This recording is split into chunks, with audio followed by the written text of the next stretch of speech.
বাবা এই নাও তোমার ব্যাগ। বাবা বাবা বাবা তোমার লাগেনি তো?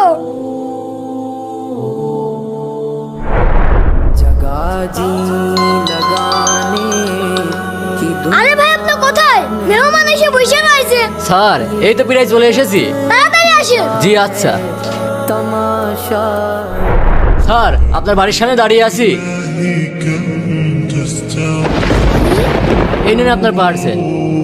আঙ্কেল আজকে না হয় আমাদের বাড়িতে ইফতার করুন। আমি? হ্যাঁ আঙ্কেল আসুন, অসুবিধা নেই। না না থাক। আরে আসুন আসুন আসুন, ভিতরে আসুন। বাবা ডেলিভারি ম্যানকে ইফতার করতে ডাকবো। হ্যাঁ হ্যাঁ, ডেকে নিয়ে আসো। আচ্ছা ঠিক আছে, আসুন ভিতরে আসুন।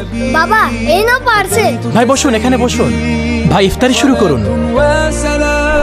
বাবা আল্লাহ চাইলে তুমি আমাদের তো অনেক ভালো ইফতারি করবে। আলহামদুলিল্লাহ। বন্ধুরা, এবারে রমজানে সবার সাথে ইফতারি ভাগাভাগি করব। আপনারা করবেন তো?